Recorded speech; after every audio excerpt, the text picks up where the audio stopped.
Arina Glazunova. Sometimes the background for your video is just as important as the dance itself. For 24-year-old Russian TikToker Arina Glazunova, the city itself often became her stage. Streets, stairways, and busy public spaces were where she and her friends liked to film their content. In 2024, she was in Tbilisi, the capital of Georgia, doing what she always did, filming content with her friends. The location they chose was an underground passage near a busy square, close to a subway entrance. It had a split-level design, a wide staircase with a low parapet wall, and then an exposed drop down to the lower concourse. As they worked on their choreography, laughing and focusing on the phone's camera, Arina was near that low, knee-high barrier. On the other side of that wall wasn't just another step, it was open air, a straight fall to the tiled floor of the level below. While filming, Arina lost her footing. She stumbled backward, tripping over the low wall that should have been a safety feature, but was just low enough to act as a tripwire. From the camera's perspective, it looks like she just leans back for a beat, and then she's gone, vanishing below the frame in a single, sickening second. She fell about 16 feet into the underground passage, landing on hard concrete steps. By the time paramedics reached her, she had suffered catastrophic injuries. In the hospital, she was found to have multiple fractures, including a skull base fracture and a broken neck. She died the same day. The clip of her fall, posted by her friends as a warning, went viral for all the wrong reasons. After her death, commenters didn't just blame TikTok culture.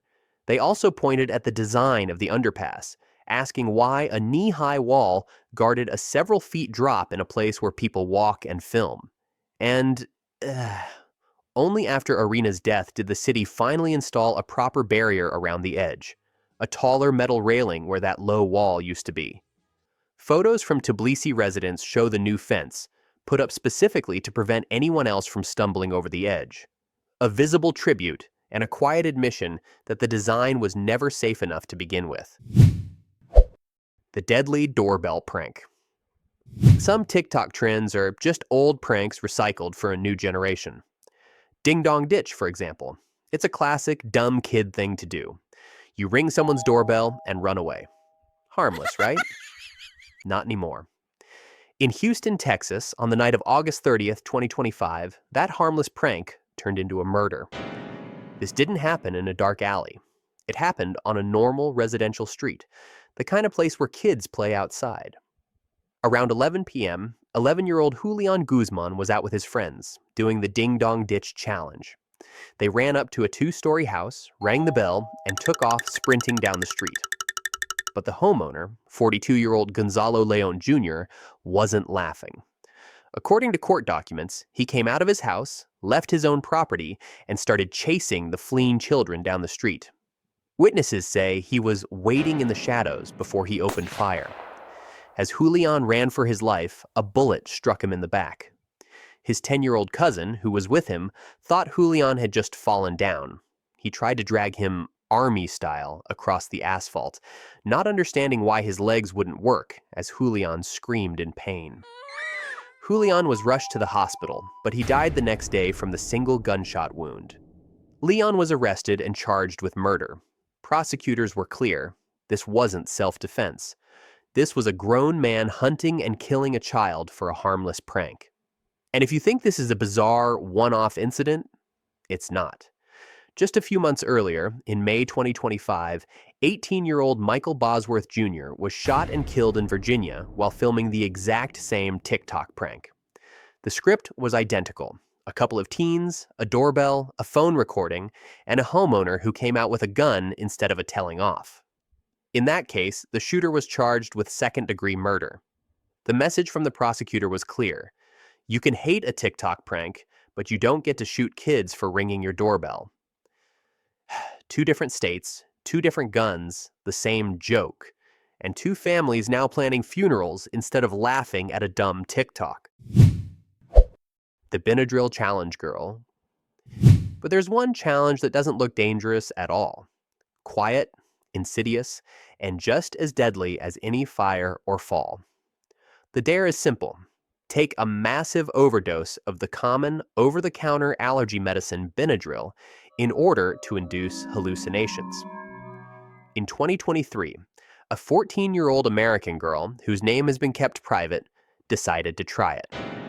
She took an unknown but enormous quantity of the little pink pills. She didn't get a trippy, fun high. She became unresponsive and was rushed to the hospital, where she was pronounced dead. The autopsy report is the stuff of nightmares. The cause of death was acute diphenhydramine intoxication. Her blood contained a level of the drug so high it was almost off the charts. But the most graphic detail? The inside of her body was coated in a thick pink sludge.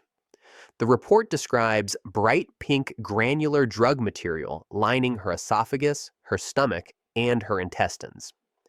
She had consumed so much of the drug that her digestive system was literally packed with it. She had drowned from the inside out, choked by an allergy pill you can buy at any pharmacy. This isn't a freak accident. It's a known danger. The FDA has issued warnings. Doctors have pleaded with kids not to do it. But the challenge persists. It's a quiet, lonely death. No spectacular fall, no explosion. Just a teenager, a box of pills, and a stupid, deadly dare from the internet. A truly horrifying end, fueled by the relentless, invisible pressure of a TikTok trend. Kübra Doğan. Let's continue in Istanbul, Turkey, on a warm evening in August 2021. 23-year-old Kübra Doğan was visiting her cousin. Like so many young people, they decided to head up to the rooftop of their apartment building to enjoy the sunset and, of course, shoot some content for TikTok. The golden hour light was perfect. The city skyline was a stunning backdrop. It was the ideal setting for a viral video. As her cousin filmed, Kübra moved around the roof, posing, laughing, trying to get the perfect shot. She walked over to a section of the roof that was covered with gray plastic panels, thinking it was a solid surface. She sat down, posed for a moment, and then went to stand up. She took one step back, onto one of those panels. The panel wasn't solid. It was a fragile cover for a 50-meter deep light well, an internal shaft running down the center of the building. It shattered instantly under her weight. Her cousin, still filming, captured the horrifying moment that Kübra simply disappeared. 1 second she was there, smiling for the camera.